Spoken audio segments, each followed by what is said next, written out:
Hello, everybody. Josh Neighbors here, part of the Locked On Big 12 Family Roundtable.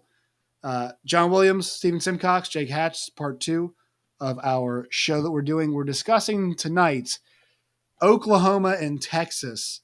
Will they bolt early from the Big 12 with the recent news that Cincinnati, Houston, and UCF are going to bolt early from their conference to AAC? What does that mean for the Big 12? All that and more coming up on today's show, which is brought to you all by BetOnline and BetOnline.net. More coming up after this.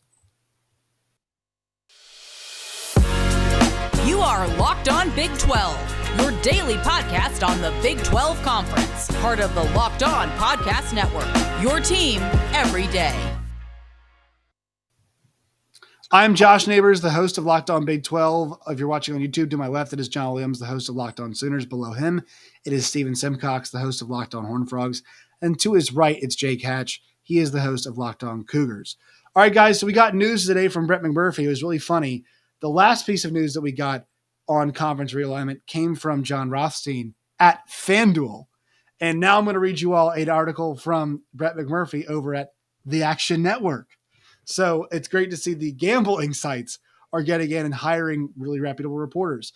He says today, this was on whenever you hear this podcast, this article was at 9:21 Eastern time on May 3rd, 2022. So Tuesday, May 3rd. Brett McMurphy says that Cincinnati, Houston, and UCF are negotiating a settlement in the $17 million to $20 million range, which would allow the schools to exit the American Athletic Conference early and join the Big 12 on July 1, 2023. This is what sources told the Action Network. AAC bylaws require departing schools to provide 27 months notice and pay a $10 million fee for the exiting. Without the settlement, the schools would not be able to leave until July 1, 2024. BYU, you, Jake, obviously, as an independent, they may leave whenever they wish. July 2023. BYU's already essentially they're good to go. We might have an 11-team conference next year. Might as well. TBH. All right, so John, I'm going to go to you first.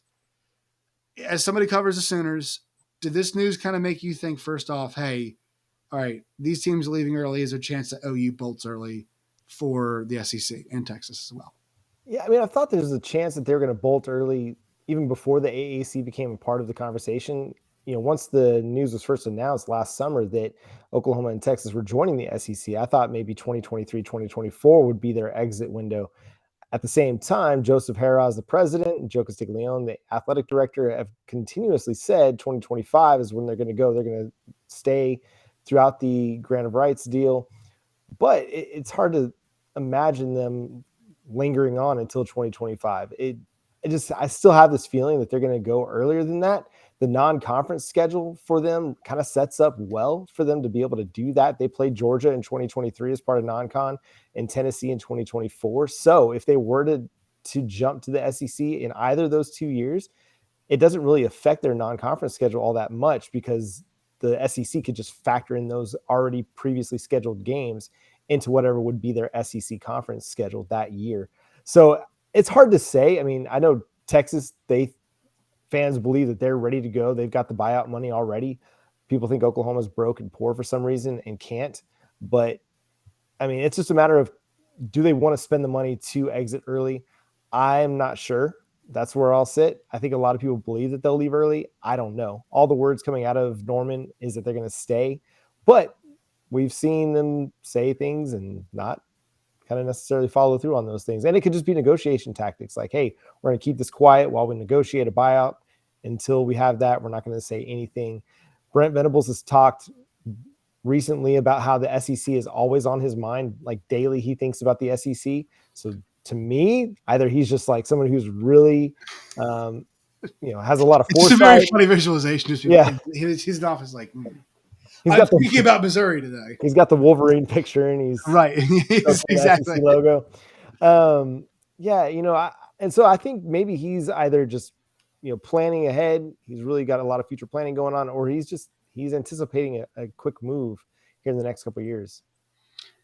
So the one big difference we have to mention here is that the buyout for the Big 12 is substantially larger than it is Now, OU and Texas are substantially richer than the other schools that I had mentioned, but the numbers that's being thrown around is 100 million plus. And this was from USA Today. I'm reading here that it's like 140 million back in 2021 was the number. Not sure that number would be now as we approach it, probably a little bit less.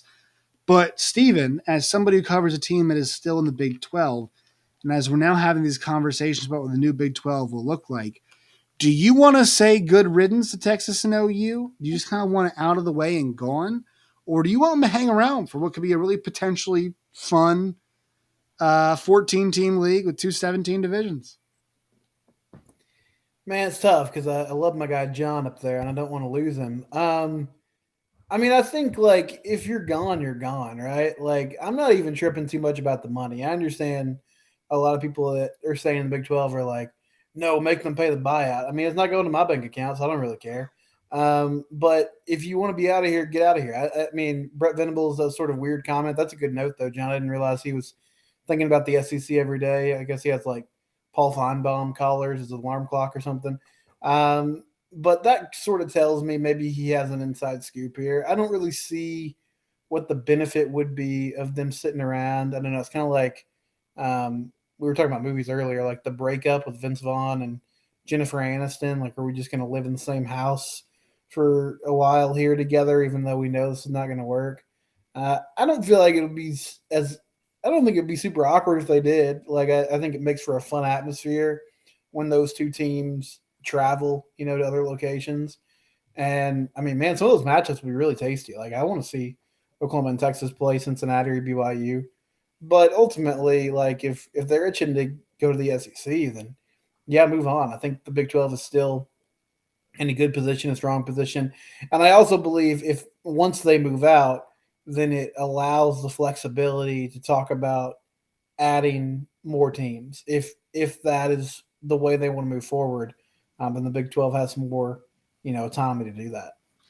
Jay, do you think the teams that are like BYU, Cincinnati, Houston, obviously UCF, like I think the idea for them is like we'd love to have our shots at those big dogs when they leave, right? I mean, there's no reason they wouldn't. Sure. I think it's just kind of pretty obvious you want those shots.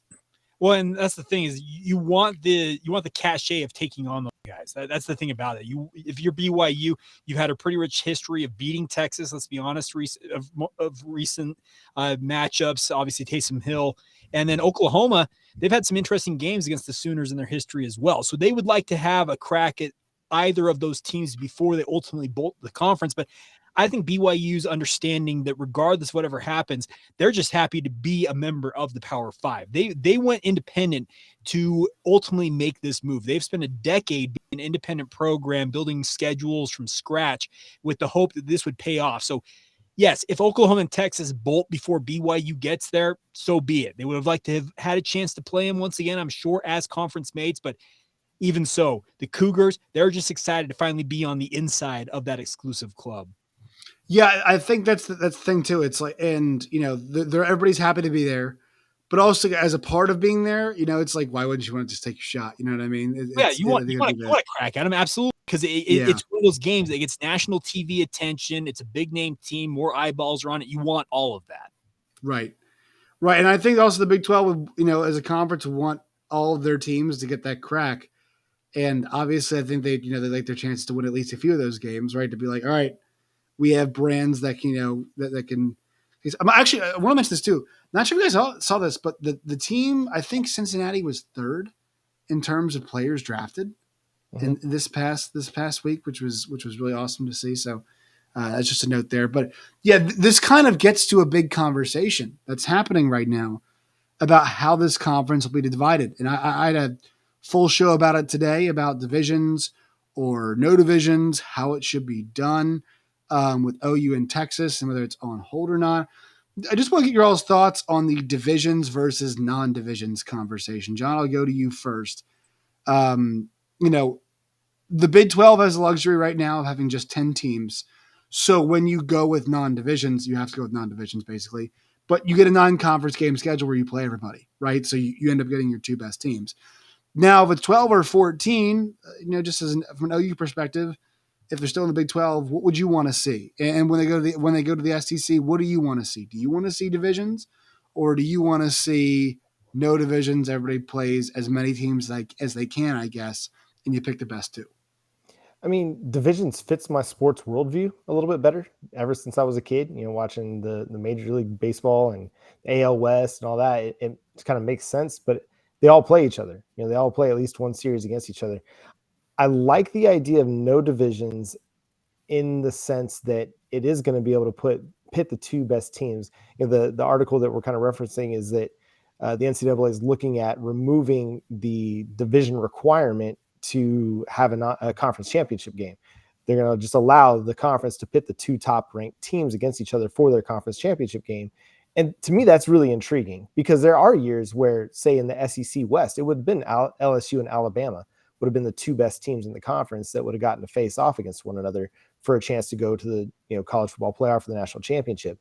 The Big 12 kind of has it in a good spot where they are able to pit the two best teams against one another in a rematch situation, but it's not going to be that every year if you're in a bigger conference because you might not play that person that is the other top team in the conference. So I see the benefits of both just from a clean standpoint. The divisions just looks cleaner, but you can still have divisions under the table that helps you with scheduling, even if you're not calling it the Big 12 East, the Big 12 West, North, South, whatever you want to call it. So I kind of like it both. I kind of like both. Like I'm not going to be mad one way or the other, depending on how they go. My whole stance on Big 12 expansion is I wish they would have done this 5-6 years ago when Oklahoma and Texas were still kind of bought into the Big 12, because I think it had made for a really interesting conference. When they go to the SEC, I like divisions more than the pod format that's been discussed. I still like the divisional format because I think it just looks clean. But if they decided to go no divisions and then just have this rotating schedule, I think that could be really fun too. Yeah, I mean, Steve, we saw the argument both ways play out this year, right? The argument now, I would say, the argument for you getting the best teams in the division format happened in the ACC, it happened in the SEC, happened in the Pac-12, right? All those places end up having really clean conference championship games, but then there were two in the Power Five that were kind of the other way, right? The Big 12 being the argument for a non-divisional setting because they don't have divisions and we got the two best teams and it made for a pretty entertaining championship game. And also the Big 10 in the sense of, hey, we had divisions. Michigan beats Ohio State. Both those teams are 8-1 in conference. But guess what? Michigan ends up playing Iowa and whipping their ass. And it wasn't that good. And, Ohio State round 2 versus Michigan would have been fun, but also it would have been 1 week later. So I think we saw a lot of different views of this. What are your thoughts on division, non-division, and what do you think for the Big 12's future? Because right now we're seeing the NCAA talk about, hey, do you need to have divisions? Do you not? Do you think the Big 12 needs divisions to start off things just to make sure everybody's organized as we get into a 14, maybe down to 12? As you said, maybe add more once OU and Texas leave. Do you think divisions helps organize it better? Or are you like, no, just toss me teams, flip the schedules, rotate them. Who cares if it gets messed up? What are your thoughts on all of those things? No, I like the idea of divisions. I really think the only drawback of divisions is if you draw it in a way that, reduces or gets rid of some regional rivalries. But honestly, like once the two big schools leave, I mean, I don't know. There's probably one that I'm missing here that I'll get roasted for, but like Baylor, TCU, I think that makes sense for them to be in the same division. Kansas State, it makes sense for them to be in the same division. I mean, after that, like I know there's some new schools that, regionally Houston and BYU and TCU have some history. West Virginia, Cincinnati in the same division. West Virginia, Cincinnati. But like, I don't really think there's one that you're just missing that, oh yeah, that game needs to be played every year. And I mean, it's going to be different because the conference can be bigger, but I honestly think like the round robin format has kind of hurt the league just because I feel like it's really hard to go undefeated when there's so much familiarity between the schools. Maybe I'm off base on that, but I think of those really good Oklahoma teams that occasionally stub their toe against, some teams in head scratching fashion. And some of that's just college football, but I do So think do there's you something. think we'd see that if it, because I feel like it's pretty inevitable that divisions might go away. Do you think we'd see more parity in leagues if it's more of a rotational schedule? If Iowa has to play Ohio State, Michigan State, Penn State Mhm. with more regularity, do you think we'd see more parity, or do you think the Big 12 was just kind of a league without elite teams at least last season? No, I think there'd be some more parity. I don't know if we get to the Big Tough level, but I think there would be. And the concern about like having a division that's weaker is real, but I think honestly, like that's cyclical, and it's going to correct itself. I don't feel like Hmm. that's a long term problem. For a while, like the Big 12 North was not as strong as the Big 12 South, but Nebraska had their years where they were really powerful. We've seen the ACC, like the division outside of Clemson has not really been strong, but that can change. So I like the idea of divisions. I feel like it makes a nice structure for your schedule and ends up with a good championship game as well. Jake, your thoughts on this as somebody covers team coming in? What do you want to see? Do you want to see divisions just to get things going, or do you want to say no? Feed me every team, every place, every time. I want to travel the world. I want to see the country. I want to see the Big 12. The latter. I think you just get rid of the divisions. Hell Go yeah. schedule it how you need to make it so it's circular, I guess, in a way to make it as round robin esque as you possibly can. But just get rid of the divisions. The scenario you want to avoid, and this is not always going to happen, but if you have a 12-0 team in one division potentially, let's say Texas, they go 12-0, and then in the other division you have Kansas State at 7-5, who wins that division. And guess what? They're matched up, and Texas may be sitting at number 5 in the college football playoff rankings. They win, they're in. And somehow, against all odds, Kansas State pulls off that upset. You cannot have that in your conference. The Pac-12, this proposal George Kliavkoff made, because it's who made the proposal, is the Pac-12. It's self-serving. They need to get as many eyeballs and as many opportunities to get in the CFP as they possibly can. This is actually a very good thing for the Big 12 because it avoids that scenario from ever happening. It's a fresh start with this. You have the 14 teams, if that's what it sits at to begin with, drops down to 12. And the good news is you avoid the scenario of maybe a Big 10 situation where you have an East Division that's got a 12-0 Ohio State, an 11-1 Penn State, a 10-2 Michigan, and in the West Division, it's Wisconsin at 8-4 or 9-3. You avoid that, and that's what you need to avoid. And I also think, to your point too, like, because there have been examples. I forget how long ago it was. UCLA was like 6-6.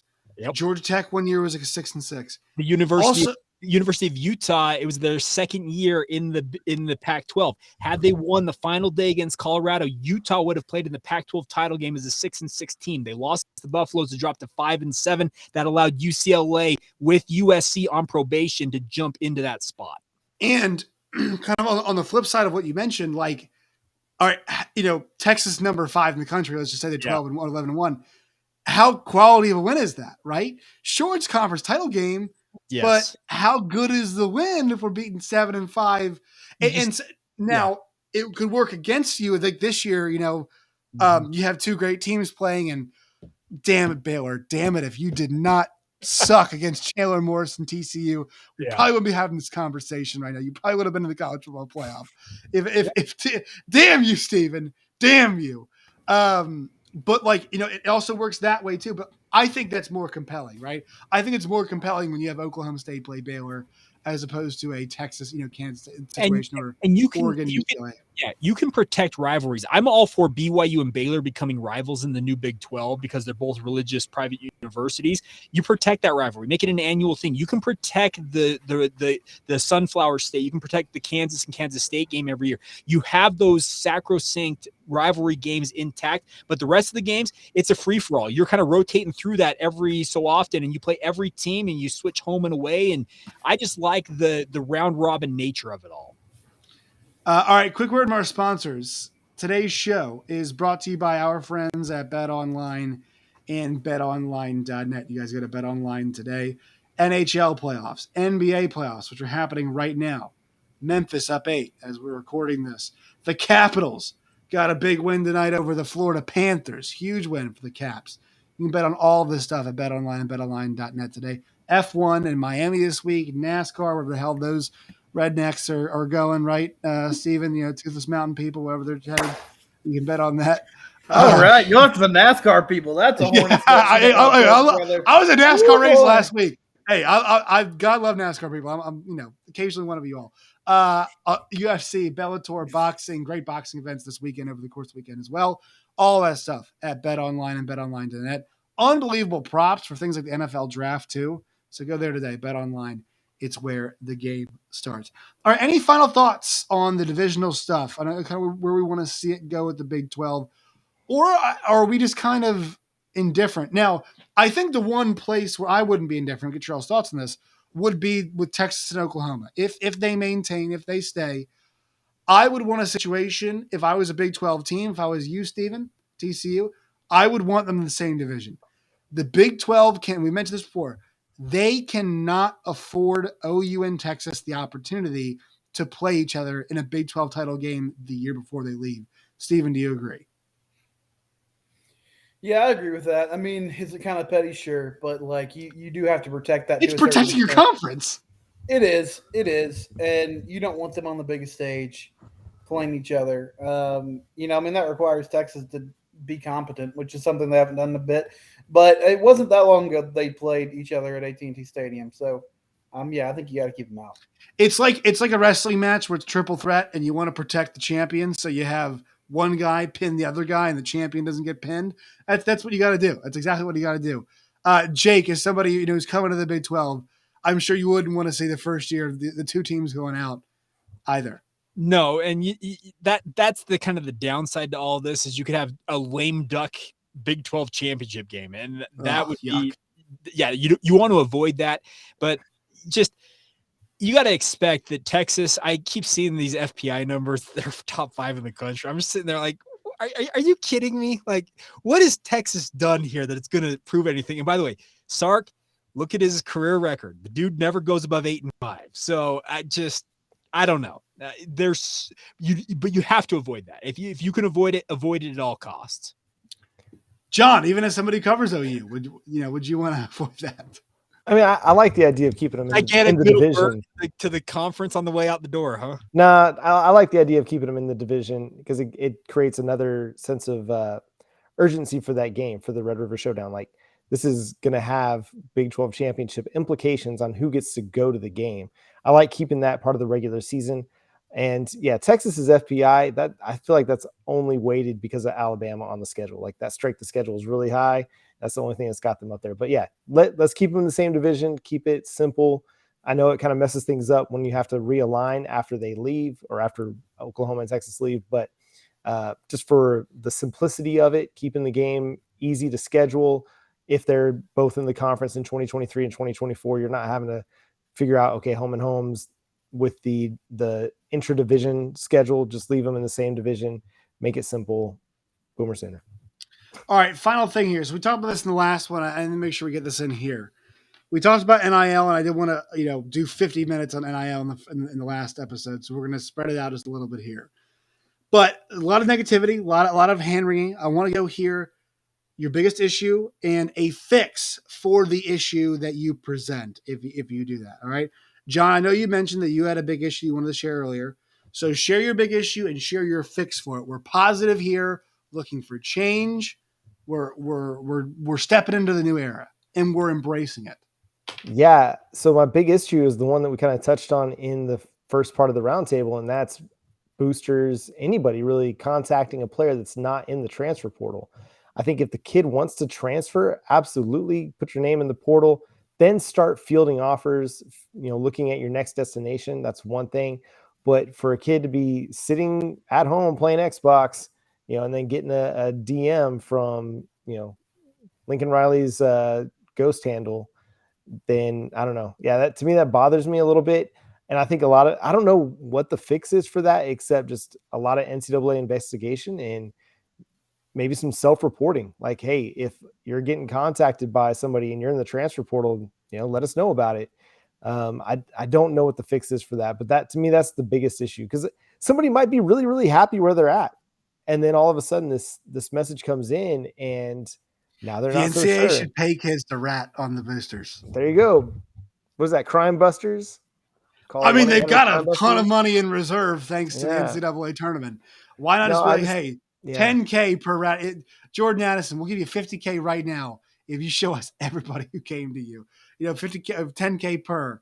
Shows them 5 people, 5 boosters, and you'll get them out there. I wouldn't be mad about financial incentives to tell kids about cheating. Like that's actually not the worst idea in the world. Mm-mm. The I mean, NCAA probably wouldn't do it. I mean, it's happening all over the place. It's Right. just we're connecting it now to something that's more legal than it used to be.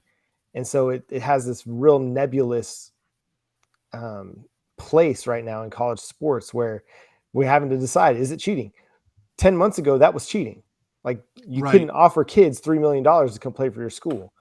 Now it's seemingly kind of okay.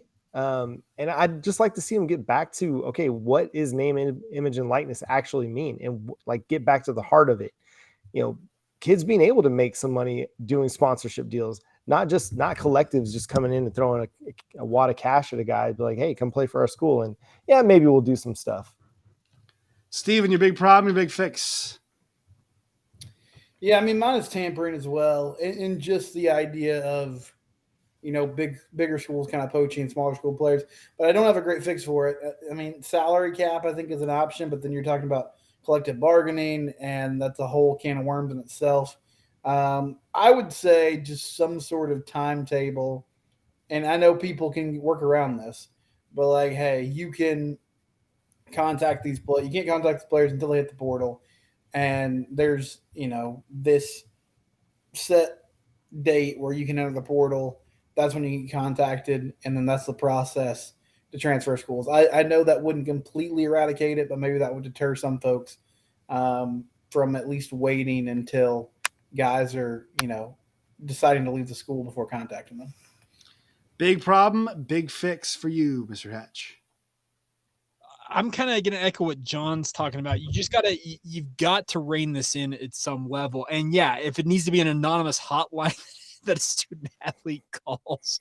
I had X university reach out to me about figure out something that is going to dissuade people from doing this, whether it's financial penalties, scholarship, or boosters. And we've seen this with NCAA. They can have boosters where they are publicly disassociated from the university for a length of time. That might be the way to do it. If there is a booster out there who's gone rogue, quote unquote, maybe they are officially disassociated from the university. They're kind of sent off into the hinterland for however long they need to be. You have to find a way to dissuade these people from reaching out to these young men while they're playing for their university. Going back to our original podcast, Jordan Addison's an NFL prospect, whether he plays at Pitt or USC. It's right. Readily apparent. He's going to play pro ball. The thing is, it's just the rich getting richer. You got to find a way to, I guess, keep some of these guys from getting inundated with that. But at the same time, make sure these boosters know that there are massive implications if you decide to engage in this type of behavior. All right, mine's going to be a bit different, you guys. I'm going to go on the actually public perception front. I'm going to go with the media and the way we talk about this and the way we cover this.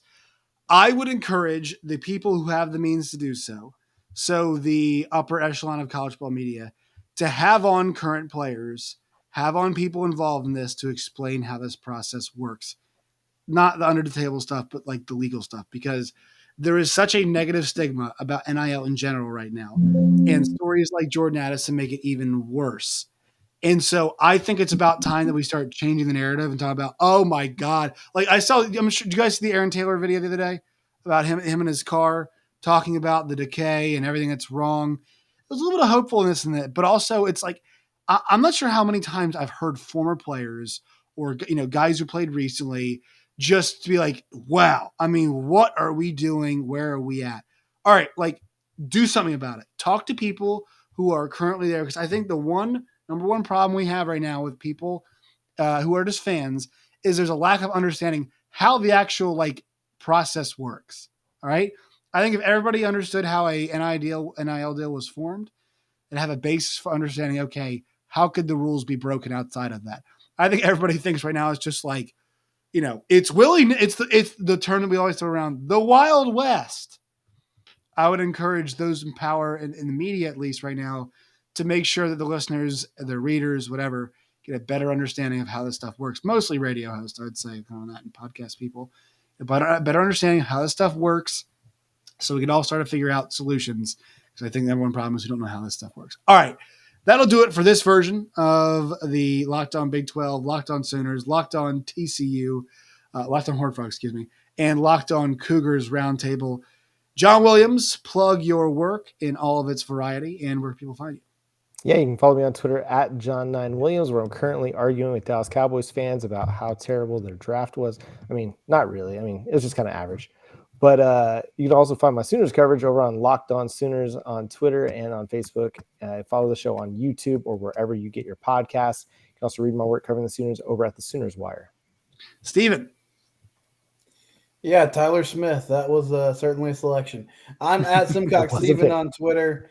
At Locked On TCU is where you find the show. Locked On Horned Frogs on podcast platforms and YouTube. Mr. Hatch. Well, you can find all my work. I Locked On Cougars, Facebook, Instagram, or Twitter. You want my thoughts on all things sports, period. You can go to Jacob C. Hatch. And, of course, Locked On Cougars is on YouTube, all that fun jazz. So there you go. Speaking of jazz, I am sorry for their loss in the Dallas. Boom, boom, boom. You guys can find me on Twitter. I'm at JoshNeighbors_. You guys can find the show at LO Big 12. You guys can find us wherever you get your podcast and on YouTube as well. Also, want to shout out our friend, Linda Godfrey. She is so busy with her. I usually make fun of her for this. She is so busy and done so well with all of her fantasy stuff. That she is moving on from Locked On Pokes. So we loved always having her on here.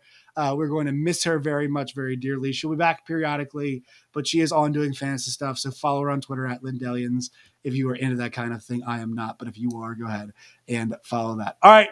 Oh, John, you got one more thing? I was going to say, I hope the next person is as willing to take the Spencer Sanders shots as graciously as she has. Yes, she's done great with that. All right, friends. We'll see you guys next week.